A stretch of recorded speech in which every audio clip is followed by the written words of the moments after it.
Good evening, folks, and welcome in to Sunday Dinner, a little something new that we're trying out here, especially with the current circumstances. I'm your co host of the Maz and Bads podcast, Charlie Baduini. I'm accompanied alongside our producer, Mr. Anthony Cafone. And the reason why we're here on a Sunday evening at 5:09 p.m. is there's a breaking news story that changed the landscape of the NBA last night. Absolutely ground shattering. And I don't think anybody in their right mind in a gajillion years could have seen this coming. Dallas Mavericks send their MVP perennial candidate, superstar 25-year-old Luka Doncic to the Los Angeles Lakers in exchange for Anthony Davis, a first round pick. The rest of the stuff doesn't really matter. You got Max Christie going to Denver. Maxi Kleber and former Laker Markieff Morris headed back to the Lakers, and Jalen Hood-Schifino and 2 second-round picks headed to the Jazz in this three-way trade. And when this came through my phone last night, along with everybody else in the entire world, the Shams Charania notification, I didn't believe it at first. I thought it was fake. I thought somebody had hacked Shams, or there was some sort of NBA Central account that was pulling a prank. But this actually happened. Literally less than 2 hours after the Lakers I wouldn't say dominated my Knicks last night, but they beat them pretty good without Anthony Davis. No, Charlie, a random Saturday night. The trade deadline's not for another 2 weeks or Thursday, right? No, it's Thursday. Is this Thursday? There were no rumblings around the NBA that Luka, because usually a player of Luka and AD's caliber, those two guys are. I will say, when AD is healthy, he's a top 10 player in the league. When he is healthy, absolutely, 100%, he's a top 10 player in the league, and people tend to forget that.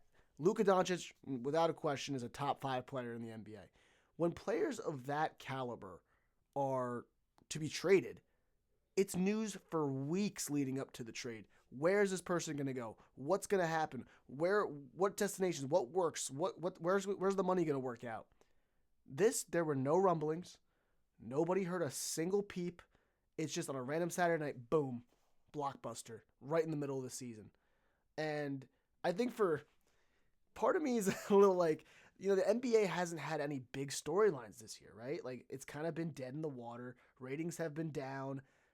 And you've been like, when is the NBA going to do something that, spices people up and spices people's interest? And boom, on a random Saturday night, February 1st, the Lakers and the Mavericks and the Jazz come together and say, let's shake up the league a little bit.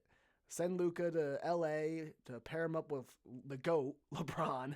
And then you got AD, who I think, in the short term, this deal is great for Dallas, because I just think pairing Kyrie up with AD is such a match made in heaven that in the Western Conference this year, if they can put the pieces together, mid-season and get things rolling, this Mavericks team has a good chance to come out of the West again for the second year in a row.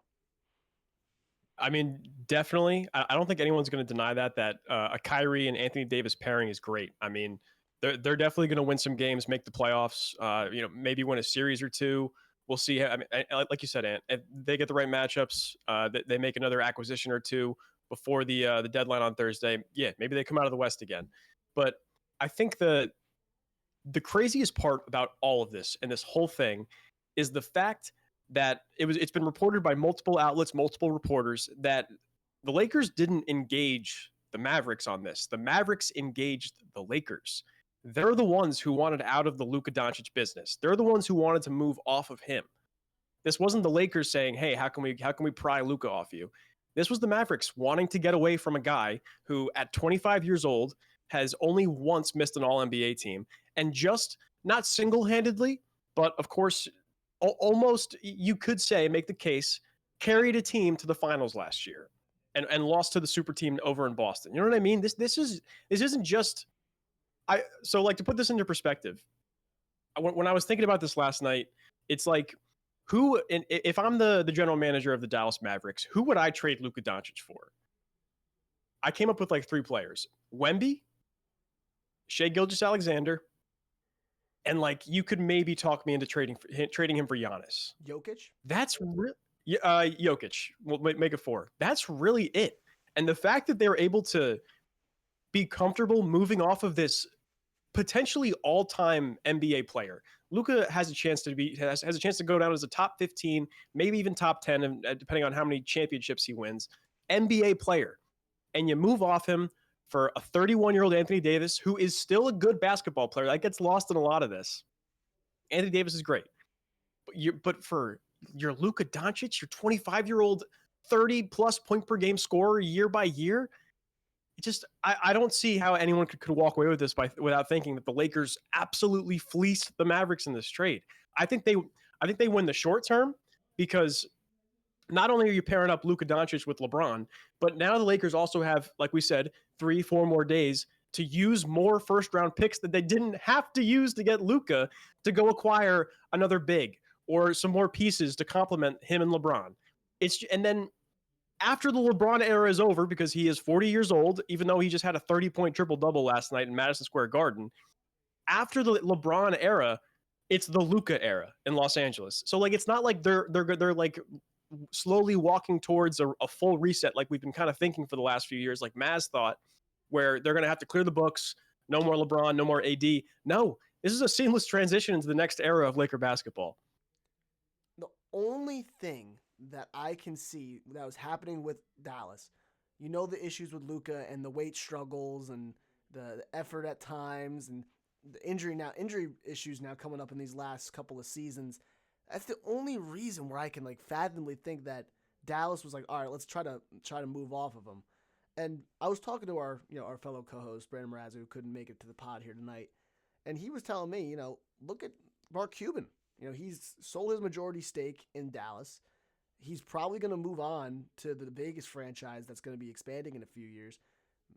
This could potentially be, the last chance that Dallas really has to go after a championship with Mark Cuban and the ownership group. So maybe he was trying to make a push, say, let's, instead of waiting for Luka and to see what he does, why don't we go out and get AD and make a better, team right now to go win a championship in this year or maybe next year before, the Vegas team comes up and, he potentially leaves Dallas to go to there. Interesting proposition, but again, like I get it, the short term makes so much sense, but when you have a guy like Luka Doncic, like you said, Charlie, a top 15 player potentially all time. A top 2 player in the league right now when he's healthy. Yeah, it's crazy to me. Like, and the fact that they couldn't get more draft picks, like you got to get some draft capital. If you're trading Luka Doncic, 4 picks at a minimum. If the Nets are trading with the Knicks to get 5 picks for Mikal Bridges, tell me about it. You're telling me you can't get Anthony Davis and like 4 first-round picks for Luka freaking Doncic? I don't know. This was crazy. It dropped. I'm still kind of reeling. I'm still trying to put my thoughts together on how I feel about this trade. I think in the next few weeks things will subside, our emotions will subside, and we'll look at this objectively and really come away with better takeaways. But for now, you look at Dallas and you're like, what's the long-term plan here? I can see what you're trying to do in the short term, but you're trading a guy like that, a huge asset, that it's just not great for the long term when you didn't get that big of a return. So let's talk about that with the Dallas front. The reasons why, from what I've read and over the last 24, or I almost said 24 hours, it's been like 12, maybe even if that, maybe 18, is that the Mavericks were not very happy with Luka and his conditioning and how he comes back from injury. So like, let's say he got hurt on Christmas, has not played since then. Reportedly, Luka has not stayed in shape since the injury. He's going to come back and he's going to need a few weeks to, up his conditioning and get back to the NBA speed. And then in 2 years, you have to sign him to a 370 super mega max deal that he gets because he's still with the team that drafted him. Luka doesn't get that money anymore. Now with the Lakers, he can't sign that major max extension because it's not his home team that drafted him. So Luka lost some money here. He did. But with Dallas, I understand the concerns with the weight. I understand the concerns with the nutrition and he's always looked a little pudgy. I don't want to Luka Doncic is Luka Doncic. I'm not trying to say he's not in shape, but compared to other NBA players, he's not, and he's still that good. So if you're the Mavericks, you gotta at least bank on the fact that maybe one of these years he is going to wake up and start taking that stuff seriously like Jokic did a few years ago, and that's when they won the championship. No, Dallas is like, we don't trust him to do that. They're betting on Luka not stepping up and taking accountability for his physical prowess and his, like I said, all of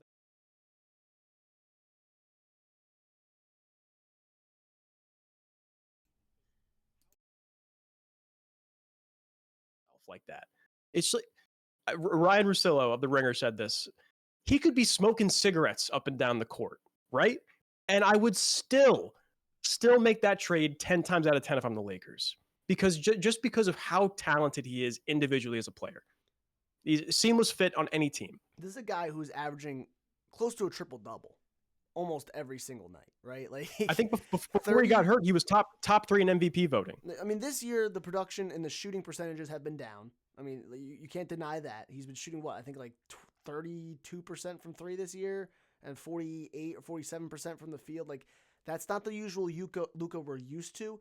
So maybe the Mavericks panicked, right? Like do they panic and say, "Oh, these numbers are down this year and he's not staying in shape," and we got worried and let's just his value's at such a peak right now. Let's at least try to get something for him. But like, you didn't need to panic. You didn't need to because so many other teams took you to the finals 8 months ago. Exactly, like literally 8 months ago. Like you didn't need to panic. Like if you really were that worried about Luka Doncic, then just say to the NBA public, "Luka's for sale. Give us your offers." Why this backdoor? All right, let's go to the Lakers and see what they want. And that's the last. The Lakers of all teams. Why the hell would you want to give the Lakers Luka Doncic? It's the freaking Lakers, the team that's had perennial Hall of Famer after Hall of Famer after Hall of Famer. Why the Lakers of all teams? Like you couldn't go to any other team with assets like Houston or San Antonio or Miami, who's looking to trade Jimmy Butler. Like there's so many other teams out there that could use a Luka Doncic. I mean, 29 other teams could use a Luka Doncic right now. And you went to the Lakers of all teams, the dysfunctional franchise. You want to give them the power to get back to the promised land? I don't know. That is the last piece that makes absolutely zero sense to me. Is so like we both say that like agree that a player of Luka Doncic's caliber does not normally become available at this point of his career. Like literally never, unprecedented, never. And you're not even going to have a bidding war. Like just like you said, Ant, the Nets got what 4 or 5 first round picks for Mikal Bridges in July. Rudy Gobert, and you're not even gonna you're not even gonna try to see what I don't know someone in the Eastern Conference is going to give you. No, you're just going to go straight to the Lakers and say, "Hey, we want Anthony." That's what it comes down to. They wanted Anthony Davis, and I'm not saying they shouldn't have wanted him, but it just feels like they could have gotten so much more. It doesn't make any sense. And this is Dallas, right? This is a team that over the last 2 decades is regarded as one of the best run franchises in the NBA. You know, it's a couple of finals appearances, a finals championship in 2011. You had Dirk for all those years. Like, this was a well-run franchise. Rick Carlisle was such a mainstay. Now it's like, you know, Jason Kidd was starting to, you know, build momentum these last couple of years with Luka. And even though they're this year, they're the 7th seed right now, as it stands? Right now, yeah. And I think they're getting blown out by Cleveland this morning, last time I checked. Is AD there right now? Is he playing? No. Not yet? No. Okay. No. Just very strange, Charlie. I don't understand. Like it's unprecedented times, Ant. Unprecedented. This is I know we're talking about right now. This isn't like they traded De'Aaron Fox or Jimmy Butler from the Miami, because those things were expected, right? Like we've heard these rumors. This just drops in the middle of the night. Not only that, AD didn't know about it. LeBron didn't know about it. You have to be a sneaky son of a gun to get something under LeBron's nose when he's le GM. How crazy is that? LeBron, with all his power that he has. And look at this. JJ Redick, another guy who's, you know, just started to be the head coach of this Lakers team this year, loves Luka Doncic. He definitely played a huge factor in trying to get Luka over. And the fact that they didn't even go to LeBron to see what his opinion was on this just goes to show you, does LeBron have as much say in the Lakers as we thought he does? Probably not anymore. I mean, I think it's safe to say the relationship's still there because I mean, I don't think they would have drafted Bronny last year And the way what's they LeBron gonna did. be And angry that they traded for Luka Doncic? No. no, of course not. That's what. Yeah. So like, I don't think that a lot of the chatter last night was, oh, maybe LeBron gets traded now. I don't think that happens. I think he's going to finish out his career with the Lakers, and obviously now with Luka Doncic. And I don't know if you saw, but late February, I think February 24th, if I remember correctly, Lakers Mavericks, which might be the revenge game for both parties, AD and Luka for their new teams, which is just going to be out of this world, man. Seriously. And to think about it right now, you're looking at this Dallas team.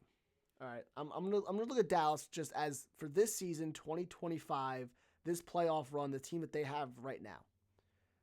Kyrie. Now you're gonna have AD, Daniel Gafford in that front court as well. Oh, which by the way, AD now you can play power forward again, which is what you Yeah, wanted the last few exactly. years. Now he doesn't have to take so much of a toll going up against starting centers every single night. So maybe that the injury risk goes down a little bit now that he's going up against fours. I think this year for Dallas, if they can get hot towards these last half, and they can get into a top 4 seed, I still think they have a chance at making the finals. Because really, outside of OKC, I really don't trust Houston. I still think they're too young and inexperienced to really be a threat in the Western Conference. I don't trust Memphis because I just think they're a team that just shuts down every single time they get into a prominent role in the playoffs. Right now, if I had to, it's between OKC, now the Lakers, and Dallas. Those are the 3 teams I'm looking at right now coming out of the Western Conference with the way these teams are shaping up. And I think Kyrie Irving, you've seen in his career, when he gets to play with a dynamic forward, a guy who can score at all 3 levels and do things. When he was with LeBron, when he was with KD, and now what you're going to see with AD, I think he's going to absolutely flourish.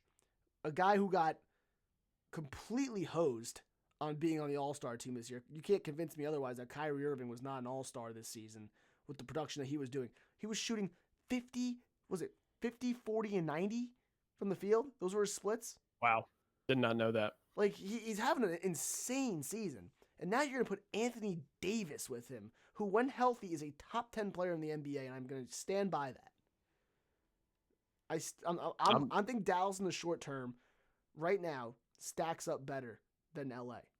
Not saying Well, in the long term that makes sense, but in the short term, for this year and next year, I think Dallas is a better team on paper than the Lakers. Moving forward after that, Lakers probably a better team. End of story. So to put a bow on things, the two last takeaways I wanted to mention was, number one, I don't think either of these teams are even done making moves yet. Because like we said, a few more days to the deadline. The Lakers need a center now. They have Jackson Hayes. That's about it. They need to make a move for somebody else. I think you might see Austin Reeves getting shipped out of town because Nick he kind of maybe there you go. And then for Dallas, they could still make some moves as well. I mean, they have, I'm sure, some assets that they could flip around. Maybe now that you have AD, maybe one of Derek Lively or Gafford becomes expendable. You know what I mean? Maybe you can move a piece around there for an extra wing or an extra guard. We'll see. And the second thing, I think this sets a really interesting precedent going forward in the NBA. If Luka Doncic can get shadow traded just like out of the blue like this, I think that sets the precedent that any superstar can be traded at any given time. Unless they I have think no trade you know what I mean. clause. Which, I mean, as of right now, I think the only 2 players in the NBA with the no trade clause is LeBron and Bradley Beal. So, I mean, it's a pretty rare thing. Yeah, I think this is an anomaly, Charlie. There's no way this sets a precedent. Most teams Yeah. are not going to, when they have a franchise generational player, are not just going to ship him off in the middle of the night, a la 1985 Baltimore Colts, just taking the Mayflowers and leaving. I don't see that happening again. Like, this is crazy. This is like a once in a lifetime situation, bro. Like, you honestly think moving forward this is going to be like a mainstay? Well, I don't mean in the sense where, like, because obviously a Luka level player is hard to come by. It's not every year you're going to see it. But I'm talking more about just like any superstar player that hasn't even reached those heights. Like a guy like a Ja Morant. I could see Memphis backdoor dealing him. You know what I mean? Or looking somewhere else, maybe like in Houston, a Jalen Green or a Sengun But they're to not on make a that bigger level move. of Luka. No, but I'm just saying we're like front offices will be like, all right, if Luka can get traded, I can trade this guy and not worry about any backlash whatsoever. You know what I mean? Like I mean, it just kind of they're still getting worried about backlash here. People are still bashing this trade. yeah. Well, of course they are. I think Mavericks fans have an absolute right to be pissed off. But regardless, and anything else you wanted to touch on, or I'm just gonna say one last thing: the Dallas Mavericks in the last 2 seasons have traded Jalen Brunson, Luka Doncic. That's rough.